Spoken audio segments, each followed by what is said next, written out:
बिस्मिल्लाहिर्रहमानिर्रहीम। मक्का से कुछ फासले पर यहूदियों का एक बहुत बड़ा आलिम रहता था जिसका नाम मुख्तलिफ तारीखी किताबों में ईस बिन जर्जीस बताया गया है। वो एक जाना माना आलिम था और मुस्तकबिल में होने वाले वाकयात की पेशन गोइयां करता था। ईस बिन जर्जीस जब भी मक्का मुकरमा जाता तो कुरैशे मक्का को आगाह करता कि जल्द ही तुम में एक बच्चा पैदा होने वाला है जिसकी पैरवी सारे अरब पर लाजिम होगी। तमाम कबाइले मक्का उसके सामने पस्त तसव्वुर होंगे। वो ना सिर्फ अरब पर हुक्मरान होगा बल्कि वो अजमी लोगों के भी दिलों की धड़कन बन जाएगा। और ए मक्का वालों, जब वो पैदा होगा तो उसके कंधों के दरमियान मोहरे नबुव्वत होगी और वो बच्चा पैदाइश के 3 दिन तक सख्त तकलीफ में रहेगा। जब वो ऐलाने नबुव्वत करेगा तो तुम सब उसकी पैरवी लाजिम होगी। जो पैरवी ना करेगा वो अपने मकसद और आरजुओं में नाकाम हो जाएगा। कामयाबी का राज यही होगा कि उसकी नबुव्वत पर ईमान ले आया जाए। ईस बिन जर्जीस जब भी मक्का आता तो नए पैदा होने वाले तमाम बच्चों को देखकर वापस लौट जाता। आहिस्ता आहिस्ता उसकी बात इस कदर मशहूर हो गई कि मक्का वालों के घर जब भी कोई बच्चा पैदा होता तो वो उसको लेकर मक्का की सरहद पर ईस बिन जर्जीस के पास चले जाते कि शायद उन्हीं का बच्चा वो मुबारक बच्चा बन जाए। नाज़रीने गिरामी, दिलचस्प बात तो ये है कि हजरत अब्दुल मुत्तलिब भी अपने पैदा होने वाले पोते को लेकर उस यहूदी आलिम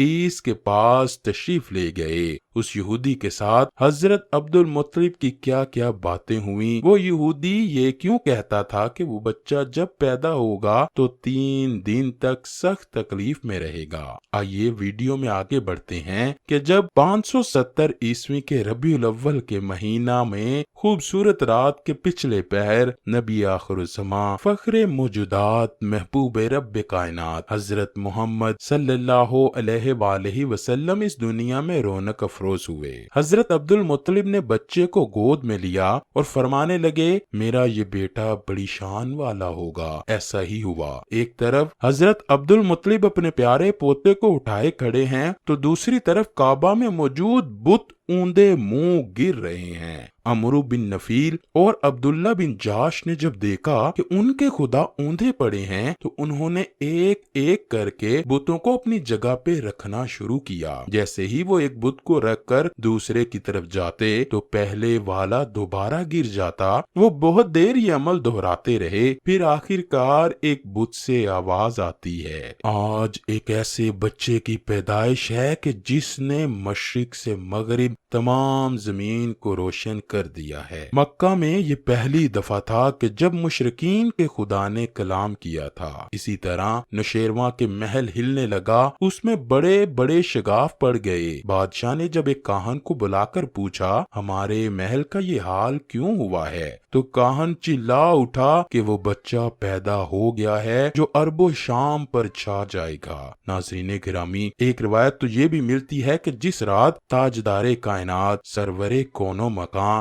मोहम्मद सल्लल्लाहु अलैहि वसल्लम पैदा हुए तो अल्लाह पाक ने किसी के घर में भी लड़की पैदा ना की। लेकिन अक्सर मुफस्सरीन इस रिवायत को कमजोर समझते हैं। खैर, हजरत अब्दुल मुत्तलिब अपने पोते को उठाकर अपने घर से निकलकर उस यहूदी के पास पहुंचते हैं। उसकी इबादत गाह के दरवाजे पर पहुंचकर यहूदी आलम ईस को आवाज देते हैं। ईस ने पूछा, कौन है? उन्होंने अपना नाम बताया। फिर उससे पूछा, तुम इस बच्चे के बारे में क्या कहते हो? यहूदी आलम बच्चे को बगौर देखने लगा, यहाँ तक कि हुजूर की कमर मुबारक पर 2 शानों के दरमियान मोहरे नबुव्वत को देखकर कहने लगा, हाँ, तुम ही इस बच्चे के बाप हो सकते हो। बेशक वो बच्चा पैदा हो गया है जिसके बारे में मैंने तुम लोगों से कहा करता था। वो सितारा आज तुलू हो गया है जो इस बच्चे की पैदाइश की इलामत है। और इसकी एक अलामत ये भी है कि इस वक्त इस बच्चे को درد ہو رہا ہے، یہ تکلیف اسے 3 دن رہے گی، اس کے بعد یہ ٹھیک ہو جائے گا۔